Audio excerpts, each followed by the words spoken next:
ravi de vous retrouver dans le Zap chronique des émissions de l'écosystème en santé que nous réserve donc le mois de novembre 2014. Quoi de plus normal pour la première de l'écosystème concept que d'aborder le thème de la salutogénèse. La salutogénèse, de quoi parle-t-on? L'origine de la santé, nous en parlerons avec Mathieu Roy. Mathieu Roy a co-traduit avec Michel O'Neill la salutogénèse, petit guide pour promouvoir la santé. Dans l'écosystème santé, toujours écosystème pour apprendre.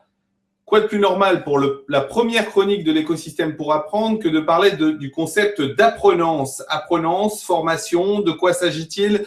Nous en parlerons avec notre chroniqueur spécialiste Jean van der Spelden qui nous rappellera l'évolution des méthodes d'apprentissage à l'heure des nouveaux systèmes numériques et de l'ère numérique. À suivre dans l'écosystème acteur, un métier, aujourd'hui en place sur les territoires, celui de coordinateur territorial de santé. Depuis 4 ans, il occupe ce poste. Nous aurons rendez-vous avec Fabrice Bretel, coordinateur territorial de santé, pour en parler et dresser un bilan de ses activités et de ses projets pour l'avenir.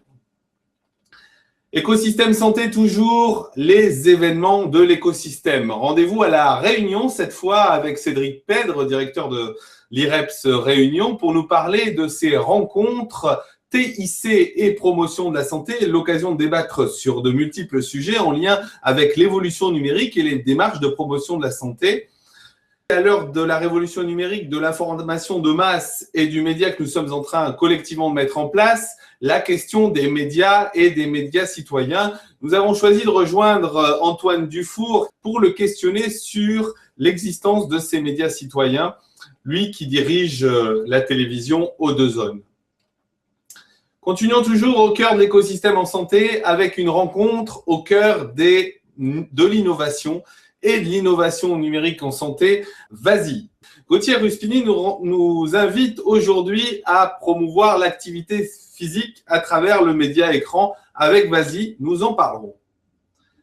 Dans l'écosystème de ce mois, pour finir, nous irons à la rencontre pour l'écosystème portrait d'un homme qui, depuis 35 ans, interagit au cœur même de l'éducation pour la santé, de la promotion de la santé, mais aussi des réseaux sociaux en santé. Il est le créateur depuis une dizaine d'années de la lettre pratique en santé. Il s'agit bien sûr de Daniel Oberlé. Et puis, l'invitée de ce mois, elle est déléguée Europe du REFIP. Martine Mantuel nous parlera de sa lecture de l'évolution de la promotion de la santé, de ses attentes, de ses aspirations en Europe en matière de promotion de la santé.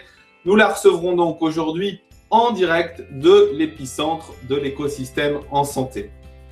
Nous sommes déjà en train de tourner et de réaliser les émissions du mois de décembre et celles de janvier aux frontières des différentes dimensions de l'écosystème en santé. Au plaisir de vous retrouver au cœur même de l'écosystème en santé. Et n'oublions pas, c'est ensemble que nous construirons l'écosystème santé. Au plaisir de vous revoir et à bientôt.